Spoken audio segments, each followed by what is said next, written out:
Vamos a iniciar.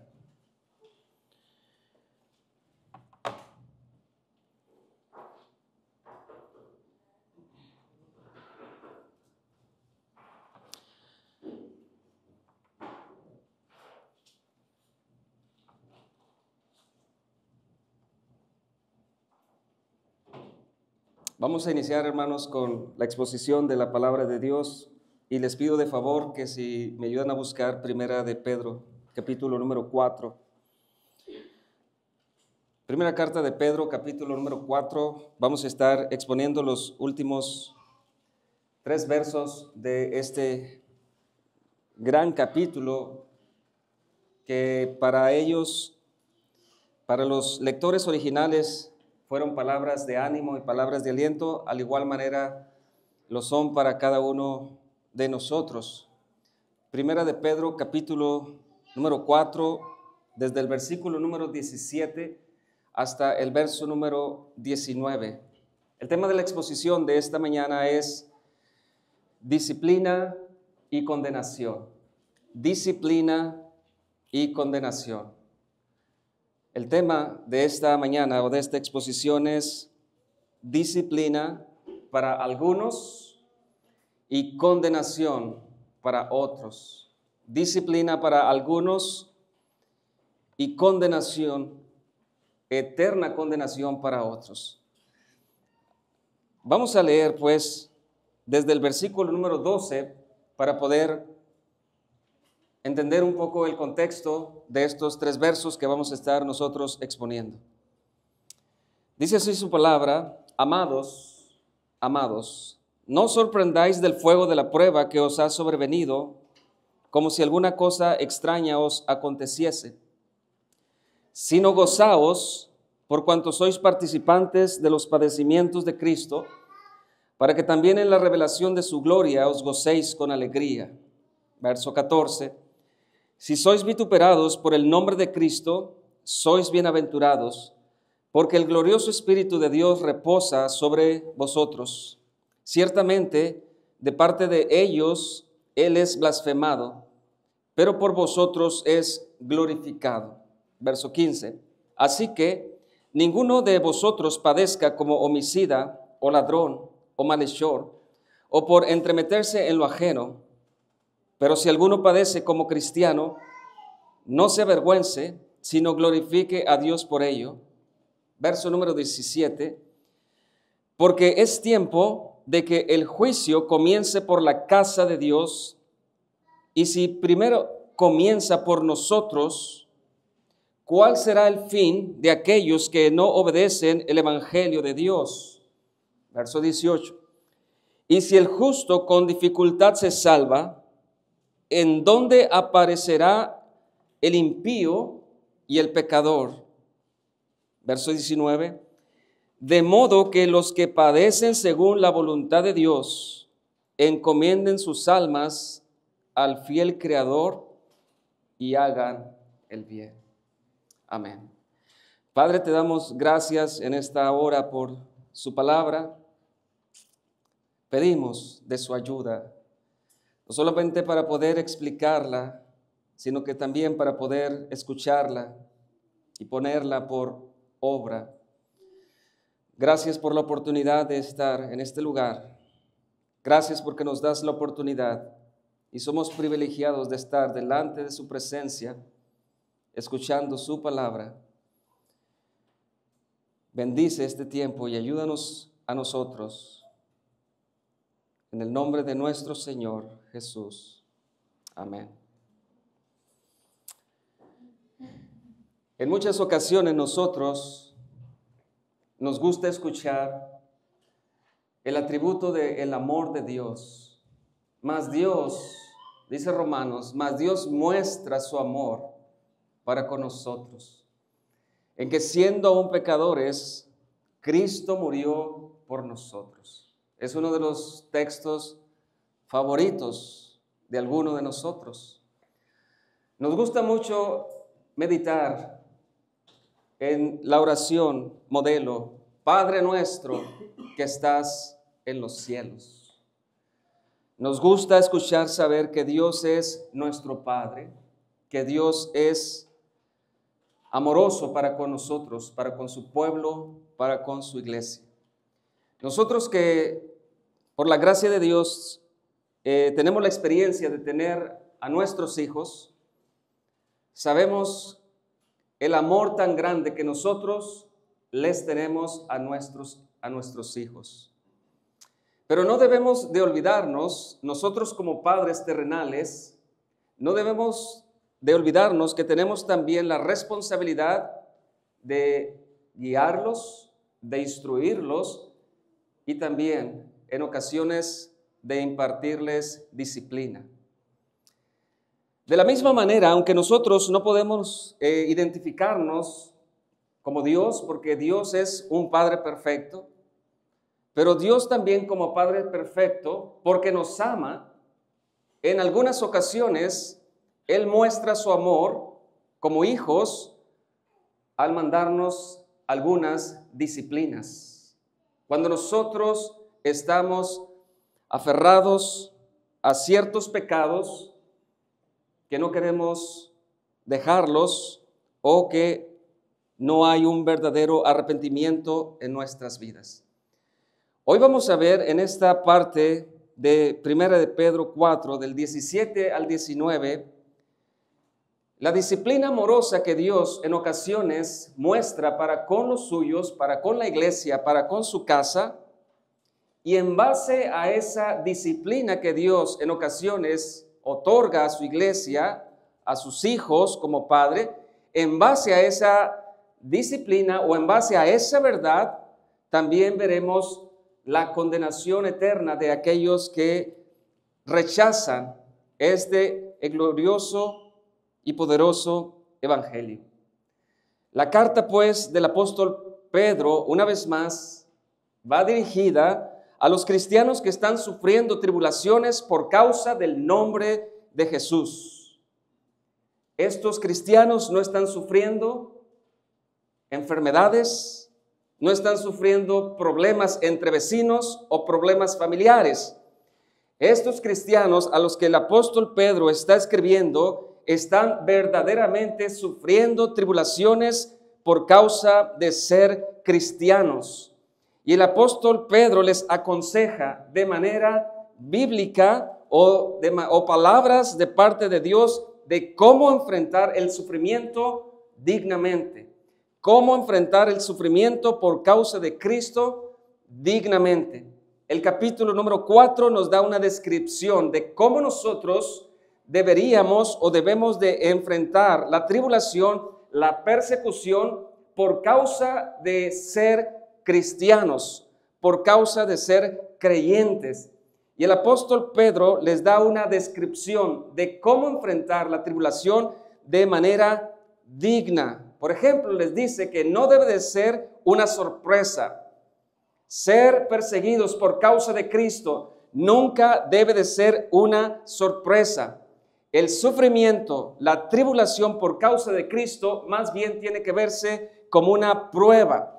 Así como el oro es probado por el fuego, de la misma manera la fe de los cristianos a través de la historia ha sido probada a través de la tribulación o a través de la persecución. Nuestro Señor Jesucristo nos cuenta una de sus parábolas, que cuando llega el sol o cuando llegan los problemas, esa planta se quema porque no tenía raíz. No así en los creyentes o cristianos verdaderos. Las pruebas, las tribulaciones, lejos de alejarlos, los afirma cada día más. El apóstol Pedro les dice que enfrentar dignamente el sufrimiento es hacerlo o enfrentarlo con gozo. Un gozo que se debe de asemejar cuando Cristo Jesús regrese. De esa manera enfrentamos el sufrimiento o enfrentamos las tribulaciones. Pedro les dice que enfrentar el sufrimiento o la tribulación deben de sentirse ellos afortunados. ¿Por qué? Porque el Espíritu Santo reposa especialmente dando fuerzas y dando consuelo a todos los que sufren por causa de nuestro Señor Jesucristo. Este domingo pues vamos a ver una realidad para la iglesia, una realidad para la familia de Dios, y en base a esa realidad veremos una gran advertencia para todos los que rechazan el evangelio de Dios. Una realidad para la iglesia y una advertencia para todos aquellos que rechazan este evangelio. Hoy vamos a ver cómo Dios utiliza la tribulación, cómo Dios utiliza el sufrimiento o cómo Dios utiliza las aflicciones como un padre disciplinando a sus hijos. En ocasiones la tribulación es usada por Dios como disciplina. En ocasiones el sufrimiento, la aflicción en nuestras vidas es usada como una disciplina amorosa de parte de Dios. Porque Dios disciplina a sus hijos amados. Aquellos que no son hijos, Dios no los disciplina. Y Hebreos utiliza una palabra demasiado fuerte para nuestros días, llamándoles bastardos. Dios disciplina a sus hijos amorosamente, así como nosotros en ocasiones disciplinamos a nuestros hijos para su beneficio. Este domingo vamos a ver pues la gran advertencia para los incrédulos que rechazan el mensaje del evangelio. Una realidad pues para la iglesia, y en base a esa realidad una gran advertencia para los incrédulos. Nuestro objetivo principal es saber y conocer que Dios, porque nos ama, en ocasiones va a ejercer tierna disciplina, que en ocasiones para nosotros va a ser algo doloroso, pero que al final Dios lo está usando y lo usará para nuestro beneficio. Aceptamos las bendiciones de Dios, gloria a Dios. Aceptamos el perdón de Dios, gloria a Dios. También nosotros aceptamos la disciplina amorosa de Dios hacia nosotros que somos sus hijos. Es un tema difícil de predicar y también es un tema difícil de escuchar, pero sí, hermanos, Dios te ama tanto. No solamente que ha enviado a su Hijo para el perdón de tus pecados, no solamente envió a Jesucristo para aplacar su ira que estaba en tu contra, sino ahora que eres parte del pueblo de Dios, ahora que eres parte de la familia de Dios, hay un ingrediente que es benéfico para ti y para mí, y es el ingrediente de la disciplina que Dios ejerce para con los suyos. Así que vamos a iniciar pues esta primera parte. Recuerde, el objetivo es conocer, recordar y saber que Dios en ocasiones va a tener que disciplinarnos, pero es porque nos ama y es para nuestro beneficio. Es el objetivo principal, y el objetivo secundario es la advertencia tan fuerte que Dios hace para todos aquellos que rechazan el evangelio. Así que vamos a iniciar exponiendo pues estos 3 versos finales del capítulo número 4. Presta atención entonces en el verso número 17, porque dice el verso 17, porque es tiempo, y esta es la realidad de la familia de Dios, la realidad de la iglesia de Dios, la realidad de cada hijo de Dios, porque es tiempo que el juicio comience por la casa de Dios. Y si primero comienza por nosotros, si ustedes pueden ver aquí una realidad de la casa de Dios, una realidad de la familia de Dios, una realidad de todos los hijos de Dios. Ahora vean la realidad de los que rechazan o de los que no son de la casa de Dios o de los que no son de la familia de Dios o de los que rehúsan a creer en este evangelio de Dios. Pregunta pues del verso 17, ¿cuál será el fin? ¿Cuál será el fin de aquellos que no obedecen al evangelio de Dios. Dos realidades extremas. Y si primero comienza por nosotros, Pedro dice, porque es tiempo de que el juicio comience por la familia de Dios. Es tiempo que el juicio comience por la casa de Dios. Y si primero comienza por nosotros, ¿cuál será el fin de aquellos que no obedecen pues el evangelio? Verso número 18. Y si el justo con dificultad se salva, y la palabra importante aquí es dificultad, y si el justo con dificultad se salva, segunda realidad, ¿en dónde aparecerá el impío y el pecador? Si el justo con dificultad se salva, realidad número 1. Segunda realidad extrema, ¿en dónde aparecerá el impío y el pecador? Verso 17 y verso 18 son dos paralelos. Versículo 17 y versículo 18 son dos paralelos que enseñan la misma verdad. La misma verdad. Existen dos realidades en el verso 17 y versículo número 18, pero estas dos realidades son extremos. Estas dos realidades son extremos. Pedro cita Proverbios 11:31 que dice, ciertamente el justo será recompensado en la tierra. El justo recibirá recompensa en la tierra, cuanto más el impío y el pecador. Dos realidades, dos extremos. En una hay disciplina amorosa de Dios por causa del amor de Dios. Y la disciplina viene por causa de que el Hijo de Dios, los hijos de Dios, los hijos de Dios en ocasiones rehúsan arrepentirse de ciertos pecados. ¿Qué les espera si Dios disciplina amorosamente a sus hijos por causa de algún pecado que ellos están haciendo o que no hay un arrepentimiento verdadero? ¿Qué les espera entonces para aquellos que no son de la familia de Dios? Así que vamos a dividir pues en dos partes esta exposición. Primera parte, una realidad para la casa de Dios. Segunda parte, una advertencia para los que no son de la casa de Dios. Realidad y advertencia. ¿Qué vemos en el verso 17 y en el verso 18? Realidades. Dos realidades, pero que son bastante diferentes. Verso número 17 dice, porque es tiempo de que el juicio comience por la casa de Dios. ¿Qué significa esta frase? Porque nos asusta la palabra juicio.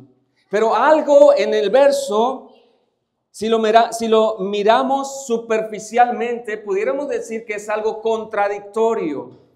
Porque dice el texto, porque es tiempo de que el juicio comience.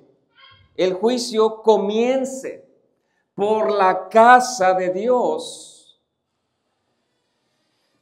Vamos a ver, hermanos, lo que no significa esta frase.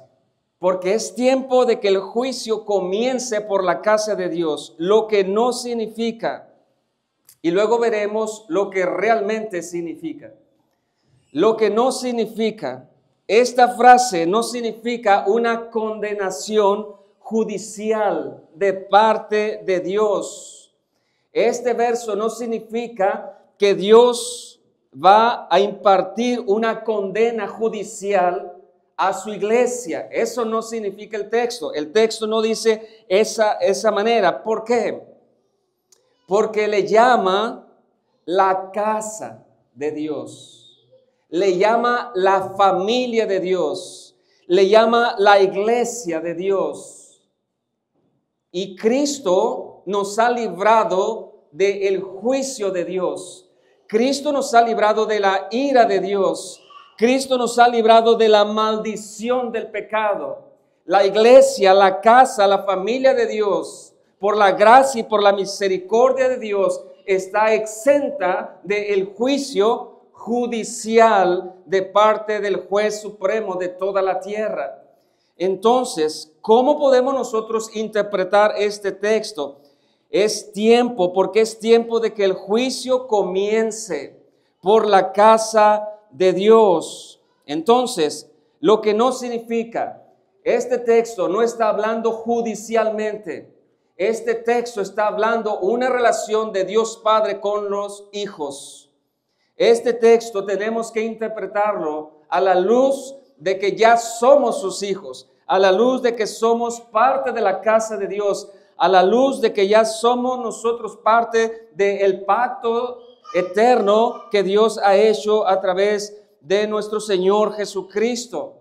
¿Por qué este texto no es una condenación judicial? Por ejemplo, Primera de Pedro 1, versículo 1, Pedro les llama los escogidos de Dios. Número 2, capítulo 4, versículo 14, Pedro les llama los afortunados. Capítulo 4, verso 12, Pedro les llama los amados. Versículo 18 del capítulo 1, Pedro les llama los rescatados. Capítulo 1, verso 22, Pedro les llama los purificados. Capítulo 1, verso 23, Pedro les llama los renacidos. Capítulo 2, verso 9, Pedro les llama los de linaje escogidos. Así que este verso no habla de una condenación judicial de parte de Dios. Lo que habla este verso es una relación de Dios Padre con su casa, de Dios Padre con su familia, de Dios Padre con sus hijos.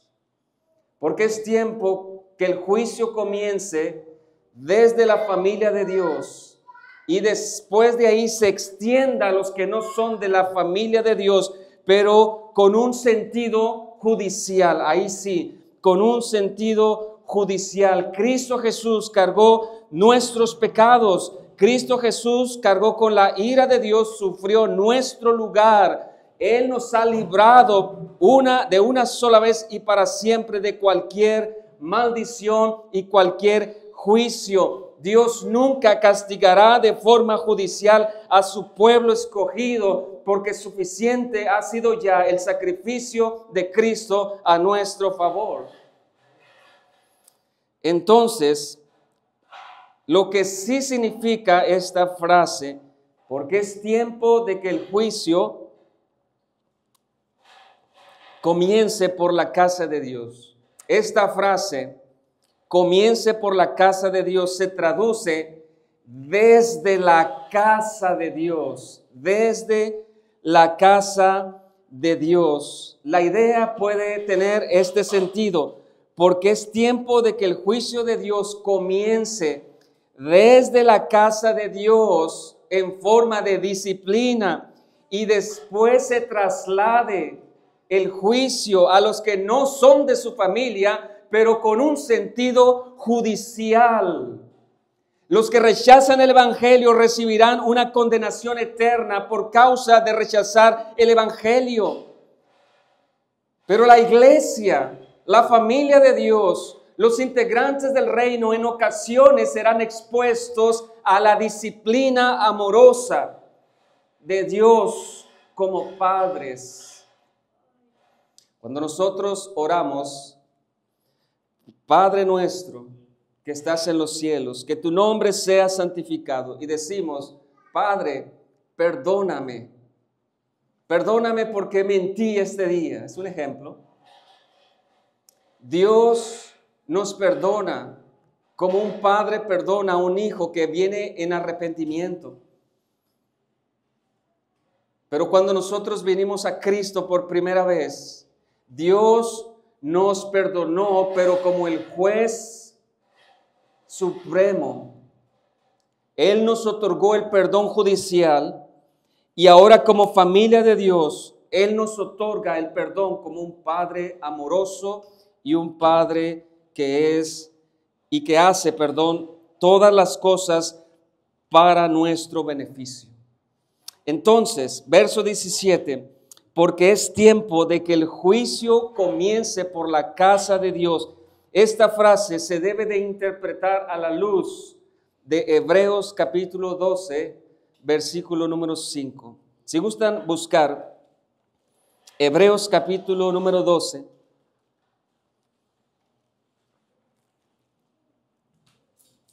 versículo número 5. ¿Cómo poder interpretar este texto? Porque es tiempo de que el juicio de Dios comience desde la casa de Dios. Hebreos capítulo número 12.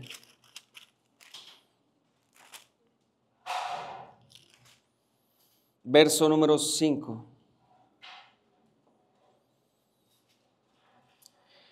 Dice así: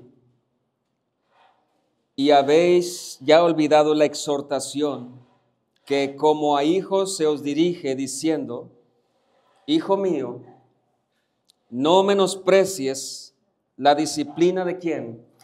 Del Señor, ni desmayes cuando eres reprendido ¿por quién? Por Él, por el Señor. Porque el Señor, al que ama, disciplina y azota a todo el que recibe por hijo. Verso 7. Si soportáis la disciplina, Dios os trata como a hijos. ¿Por qué? ¿Qué hijo es aquel a quien el Padre no disciplina? Pero si se os deja sin disciplina, de la cual todos han sido participantes, entonces sois bastardos y no hijos. Por otra parte, tuvimos a nuestros padres terrenales que nos disciplinaban, ¿y qué hacíamos? Y los venerábamos. ¿Por qué no obedeceremos mucho mejor al Padre de los espíritus y viviremos? Y aquellos ciertamente por pocos días nos disciplinaban, o sea, nuestros padres terrenales, como a ellos les parecía.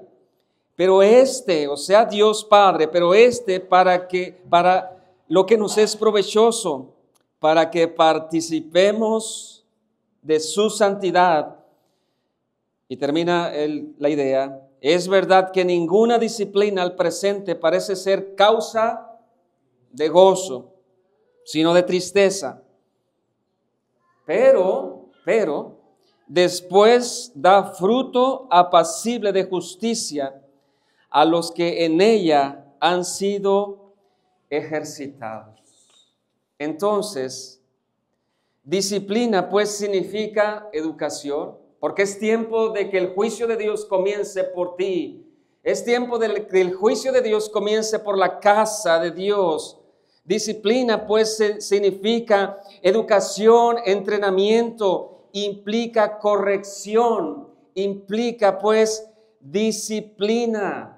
Cuando nosotros en ocasiones como cristianos pecamos ante nuestro Dios, que es Padre y todo amoroso, y no hay un arrepentimiento genuino en el pueblo de Dios, en la iglesia, Dios es bueno y Dios como Padre amoroso ejerce en amor su disciplina para nuestro beneficio. Es verdad que la disciplina es dolorosa, es verdad que causa tristeza, pero más adelante da frutos apacibles de justicia. Dios, hermanos, la realidad para nosotros como iglesia, Dios en ocasiones enviará dificultades con una etiqueta, disciplina, pero siempre será para nuestro beneficio espiritual. Dios en ocasiones o a través de la historia ha enviado persecución para apartar de su iglesia a los falsos convertidos, a los falsos creyentes, y que los verdaderos creyentes sean ejercitados en su fe y sean reafirmados en su fe. Y Dios lo hace eso porque Dios es amoroso y Dios ama a sus hijos, y por eso Dios en ocasiones va a tener que disciplinarte, y eso será para nosotros doloroso, pero después traerá fruto a nuestra vida, siempre será para nuestro beneficio. El paquete es completo, recibimos la adopción a través del Evangelio, pero también nosotros recibimos en ocasiones la disciplina de Dios. Dios nos está ejercitando, Dios nos está preparando para el encuentro que tendremos un día con nuestro Señor Jesucristo. Cuando nosotros aceptamos que lo bueno viene de Dios, gloria a Dios, cuando nosotros también aceptamos que las adversidades, la disciplina vienen de Dios, entonces será provechoso para nuestras vidas. Entonces será beneficioso para nuestras vidas. Si lo hacemos con ánimo, será provechoso. Todo lo que recibamos de parte de Dios siempre será la luz de nuestro beneficio. Porque es tiempo que el juicio comience por la casa de Dios. Dios manda disciplina, Dios manda persecución, Dios manda dificultades a nuestras vidas, principalmente, como decíamos, para fortalecer nuestra fe, refinar nuestra fe, que es más valiosa que el oro. Cuando nosotros llevamos una pieza de metal, un anillo, y queremos ver qué tan auténtico es, si es verdaderamente oro, el joyero tiene que pasarlo por ciertas pruebas para autentificar que realmente es oro, pero también para limpiar de ciertas impurezas que traía el anillo. Y Dios va a utilizar en ocasiones la disciplina para que nuestra fe sea fortalecida y que nosotros podamos ver si somos auténticos creyentes y nosotros también podamos reflexionar a causa de algún pecado que no está siendo confesado o que no queremos nosotros arrepentirnos. Pero la esperanza para la familia de Dios es que Dios no nos va a castigar judicialmente. Esa condenación, ese juicio, ese castigo ya fue desviado a nuestro Señor Jesucristo y Dios Padre ha quedado satisfecho. Él ahora te trata como a hijo. No te trata ya como a un convicto o como a un delincuente. Dios no nos vaya a castigar porque todo el juicio fue puesto en la cruz. Dios nos disciplina amorosamente porque nos prepara para la vida eterna. Conclusión, aceptemos con gozo la disciplina de nuestro Padre, que es totalmente amoroso para con nosotros.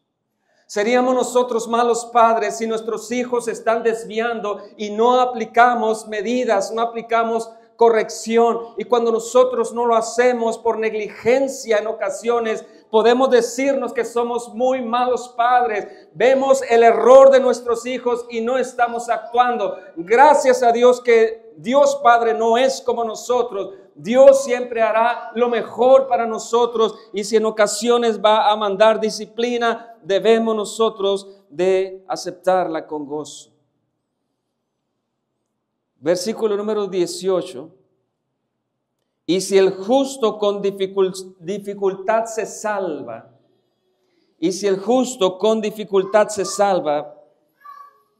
Pedro está citando un proverbio 11:31. ¿Y qué nos dice que Pedro cita un Proverbios 11:31?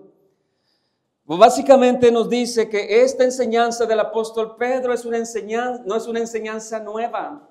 Es una enseñanza que tiene esencia también en el Antiguo Testamento. Dios siempre ha tratado así con su familia.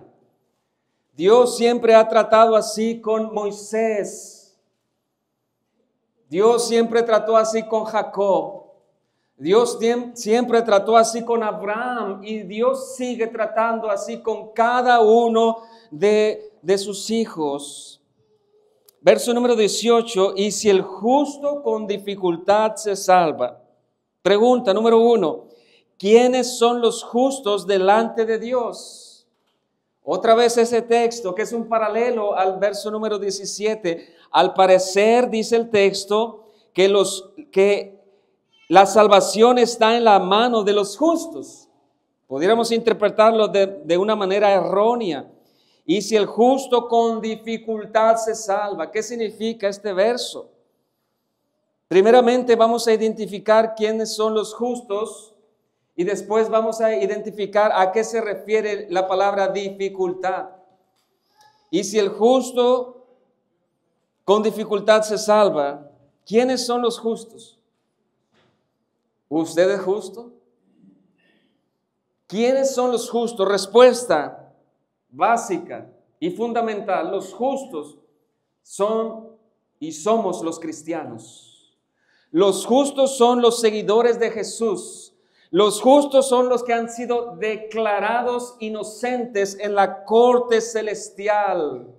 Los justos son aquellos que han sido declarados inocentes ante el juez supremo de toda la tierra. Esos justos son libres de la condenación eterna, no gracias a ellos, sino gracias a Cristo. Los justos somos nosotros, los cristianos, los que hemos sido justificados por la fe. Pero ¿por qué Pedro dice, y si el justo con dificultad se salva? Segunda pregunta, ¿fuimos declarados justos con dificultad? ¿Sí o no? ¿Fuimos nosotros declarados justos con dificultad? La respuesta es no. ¿Por qué? Porque la justificación está basada en la vida perfecta y poderosa del Hijo de Dios entre nosotros.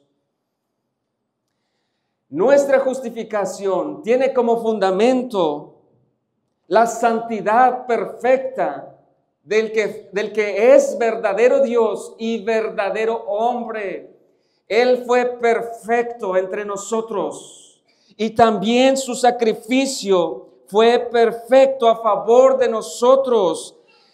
El sacrificio de Cristo o la justificación que Cristo ofrece, hermanos, es poderosa y es exitosa. Su sacrificio de redención es verdaderamente exitoso y poderoso. Para Él vencer la muerte y el pecado no fue dificultoso. Él es el Señor de la muerte, Él es el Señor de la creación y Él demostró al resucitar de entre los muertos que es y ha sido siempre el Rey de Reyes y el Señor de Señores. ¿Fuimos declarados con dificultad justos? Por supuesto que no. Entonces, ¿qué podemos nosotros entender si el justo con dificultad se salva? Los cristianos, a través de la historia, Jesús nos dijo que íbamos a nosotros a experimentar toda clase de dificultades.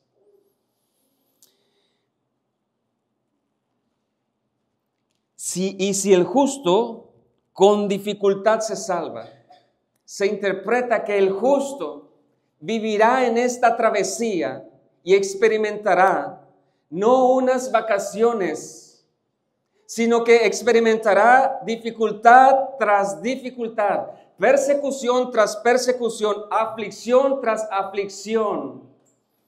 Los cristianos pues tendremos que pasar por una serie de sufrimientos, de persecuciones, porque caminamos por el camino difícil, por el camino angosto. El camino angosto lleva a la ciudad celestial, el camino ancho lleva a la ciudad de la destrucción.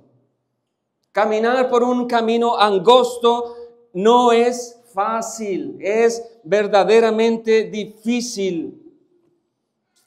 Acompáñeme a leer Hechos 14, verso número 19.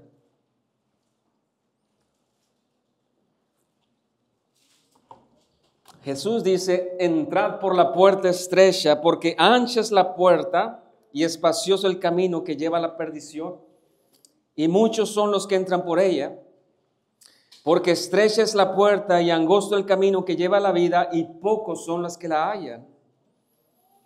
Hechos 14:19 dice, entonces, recuerde, y si el justo con dificultad se salva. Hechos 14:19, entonces vinieron unos judíos de Antioquía y de Iconio, que persuadieron a la multitud, y habiendo apedreado a Pablo, le arrastraron fuera de la ciudad pensando que estaba muerto. Pero rodeándole los discípulos, se levantó y entró en la ciudad, Hechos 14:19, y al día siguiente salió con Bernabé para Derbe, y después de anunciar el evangelio a aquella ciudad y de hacer muchos discípulos, volvieron a Listra, a Iconio y a Antioquía, confirmando los ánimos de los discípulos, exhortándoles a que permaneciesen en la fe y diciéndoles, es necesario que a través de muchas tribulaciones entremos en el reino de Dios. Es necesario que a través de muchas dificultades, de muchas tribulaciones, lleguemos a nuestro destino final. Es necesario. Vivimos en un mundo hostil, vivimos en un mundo lleno de tinieblas. El camino, dice Jesús, no será fácil, será difícil, pero será breve, momentáneo y pasajero. Será breve, momentáneo. Nuestras dificultades deben de ser comparadas como breves, como momentáneas, comparadas con la gloria que nos espera a nosotros como cristianos. Esa dificultad, esa persecución, esa tribulación a la luz de la gloria eterna no debe ser absolutamente nada debe de ser. Segunda parte, verso 17b y verso 18b. Si esa es la realidad de la iglesia, el otro extremo es la condenación eterna de los incrédulos. Versículo 17, son dos preguntas, 17 y 18, son las mismas preguntas en paralelo. ¿Cuál será el fin de aquellos que no obedecen al Evangelio de Dios? ¿Cuál será el fin de aquellos que no obedecen al Evangelio de Dios? En verso 18, la segunda parte, ¿en dónde aparecerá el impío y el pecador? Usted sabe la respuesta. ¿Cuál será el fin de aquellos que no son de la familia de Dios? ¿En dónde aparecerá el impío y el pecador después de su muerte? La idea, pues, de estos dos versos es conocer el destino final de los que no son parte de la familia de Dios. Es una gran advertencia. Ellos no recibirán recompensa de gozo, ellos recibirán un castigo eterno por causa de rechazar el Evangelio. Antes de contestar, hermanos, estas dos preguntas brevemente, antes de contestar, veamos el principal problema de los incrédulos, de los que rechazan el Evangelio. Acompáñenme a leer brevemente Salmo número 14. ¿Cuál es el principal problema del hombre? No solamente es el pecado. Salmo número 14. Salmo número 14.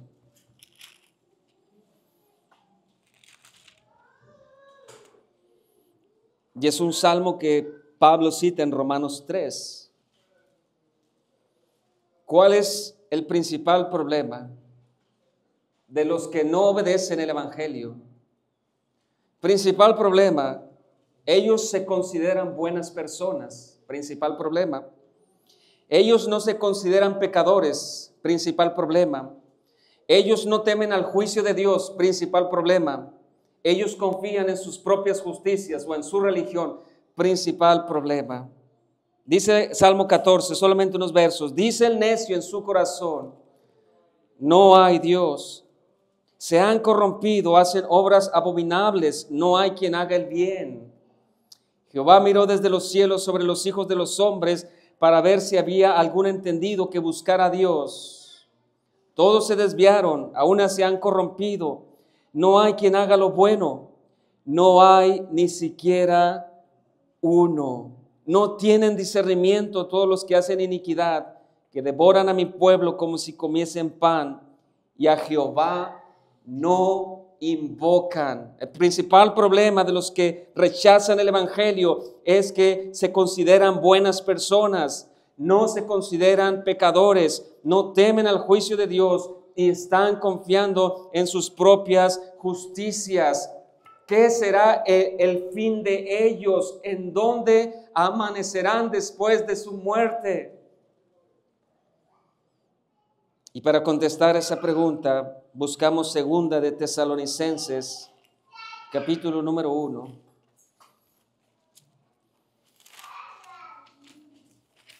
Segunda carta de Tesalonicenses. Estamos buscando respuestas. Segunda de Tesalonicenses 1, versículo número 3 hasta el 9. ¿Cuál será el fin de aquellos que rechazan el evangelio? ¿En dónde aparecerá el impío y el pecador? Versículo 3. Debemos siempre dar gracias a Dios por vosotros, hermanos, como es digno, por cuanto vuestra fe va creciendo y el amor de todos y cada uno de vosotros abunda para con los demás. Tanto que nosotros mismos nos gloriamos de vosotros en las iglesias de Dios por vuestra paciencia y fe en toda vuestra persecución y tribulación que soportáis. Esto es demostración del justo juicio de Dios, para que seáis tenidos por dignos del reino de Dios, por el cual asimismo padecéis. Porque es justo delante de Dios pagar con tribulación a los que os atribulan. ¿Qué les espera? A los que rechazan el evangelio, tribulación.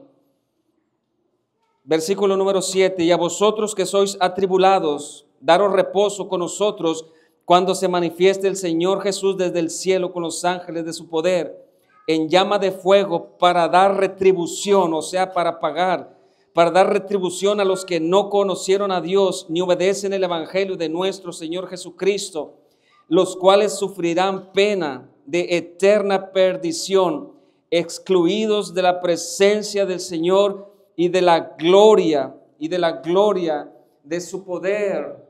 ¿Qué les espera a los que rechazan el evangelio precioso y poderoso de Dios? Básicamente les espera juicio, les espera castigo, les espera ser apartados, excluidos de la presencia de Dios. La gente que se niega a obedecer el evangelio enfrentará la condenación eterna por causa de su incredulidad. Mateo 25, 41, entonces dirá también a los de la izquierda, apartaos de mí, malditos, al fuego eterno preparado para el diablo y sus ángeles. Mateo 25, 30, y al siervo inútil echad en las tinieblas de afuera, ahí será el lloro y el crujir de dientes. ¿Qué les espera a ellos? Les espera una realidad de eterna condenación y de juicio. Son dos extremos, dos realidades. La realidad del juicio tiene sus propósitos. Dios ha establecido un día el cual juzgará al mundo con justicia. ¿Cuál es la realidad de todos aquellos que rechazan el evangelio? Dios ha establecido un día en el cual juzgará al mundo con justicia. A quien dio el poder y el juicio, a Jesucristo. En aquel día no solamente los ángeles apóstatas serán juzgados, sino que también todas las personas que han vivido sobre la tierra comparecerán delante del tribunal de Cristo para dar cuenta de sus pensamientos, para dar cuenta de sus palabras, para dar cuenta de sus acciones y para recibir el justo juicio por lo que ellos hicieron. El propósito de Dios, pues, al establecer ese día, escuche con atención, el propósito de Dios de ese día de juicio es para manifestar la gloria de su misericordia para con su iglesia y para manifestar la justicia en la condenación eterna de todos aquellos que fueron desobedientes al llamado de este glorioso y poderoso evangelio. Los malvados, los que no conocen a Dios ni obedecen el evangelio, serán arrojados al tormento eterno y a la condenación eterna. Y lo más triste, lejos de la presencia y lejos de la bondad y lejos del amor de Dios. Son dos realidades extremas. La iglesia, en ocasiones, o tú como cristiano, pecas ante Dios como tu Padre y en ocasiones no quieres arrepentirte. No hay un genuino arrepentimiento. El Espíritu Santo te está diciendo que necesitas arrepentirte, necesitas dejar tu pecado como hijo y no quieres dejar tu pecado como hijo. Todavía estás aferrado a tu pecado y Dios como buen padre disciplina a sus hijos. Pero a los que no son sus hijos, a los que rechazan el evangelio, les espera una condenación y un castigo eterno. Son dos realidades que no debemos nosotros de ignorar. Conclusión final, pues. Dice el verso 19, conclusión final. De modo, 1 de Pedro 4, 19, de modo que los que padecen según la voluntad de Dios, de modo, conclusión de Pedro, de modo que los que padecen según la voluntad de Dios, ¿qué tenemos que hacer? ¿Qué tenemos que hacer cuando padecemos según la voluntad de Dios? Encomienden sus almas al fiel Creador y hagan el bien. El apóstol Pablo pues concluye diciendo, no se les olvide, si están padeciendo, Dios tiene el control de todas las cosas. Mi hijo padeció en la cruz por causa de ustedes y ustedes fueron beneficiados. Así que dice Pedro, si están padeciendo dificultad por la voluntad de Dios, recuerden, es para nuestro beneficio. Y les dice, encomienden o encarguen sus almas a Dios, que Él es fiel, digno de toda nuestra confianza. Recuerden, dice Pedro, Dios es nuestro creador y Dios es nuestro sustentador. Cualquier tipo de aflicción, Pedro dice, descansen en la soberanía de Dios y descansen en la fidelidad de Dios, que todo es para su bienestar, todo es para su beneficio. Una sola aplicación para finalizar.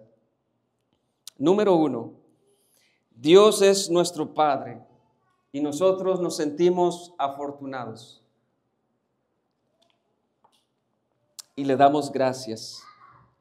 Pero así como Dios es nuestro Padre, en ocasiones Dios nos disciplina por causa de nuestro pecado como hijos. Esa disciplina de parte de Dios siempre será para nuestro bienestar, siempre será para nuestro beneficio y nosotros debemos darle gracias a Dios por ello. A nuestros padres terrenales en ocasiones les decimos gracias, porque si no hubieras tú ejercido disciplina, yo estaría en una cárcel o estaría ya muerto. Debemos de ser nosotros agradecidos con Dios, incluso cuando Él nos disciplina. En ocasiones la disciplina puede ser dolorosa, pero siempre será para nuestro beneficio. Segunda aplicación. Por otro lado, debemos nosotros de orar por la salvación de los incrédulos. Debemos nosotros orar, pero también nosotros debemos de compartir este glorioso y poderoso mensaje de salvación. Y lo tenemos que hacer por amor a ellos y tenemos que hacerlo por compasión.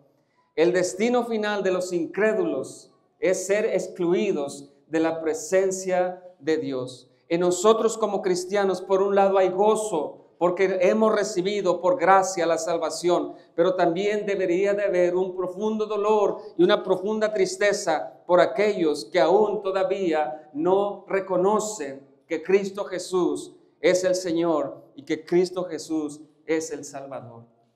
Debemos pues nosotros compartir el Evangelio principalmente a nuestras familias. Vamos a orar. Padre, te damos gracias. Gracias porque podemos nosotros descansar. Gracias porque podemos nosotros encomendar nuestras vidas a ti que eres fiel, a ti que eres el creador y el sustentador de todas las cosas. Nosotros te damos gracias por ser parte de tu familia, por ser hijos adoptados. Gracias porque nos llenas de beneficios todos los días, pero en ocasiones experimentamos tu disciplina. Y te damos gracias porque lo haces porque nos amas. Y te damos gracias porque lo haces para nuestro beneficio. Ayúdanos pues a poder ser humildes y aceptar todas las cosas para nuestro beneficio. Oramos por aquellos que todavía rechazan el Evangelio, para que tú les des paciencia, para que tú tengas paciencia, para que tú les des vida de entre los muertos. Pedimos por la salvación de nuestros seres que más amamos, porque aunque ellos podrán ignorar el destino de ellos, nosotros no lo ignoramos. Oramos por la salvación de nuestras familias y pedimos que nos ayudes a compartirles. En Cristo Jesús, amén.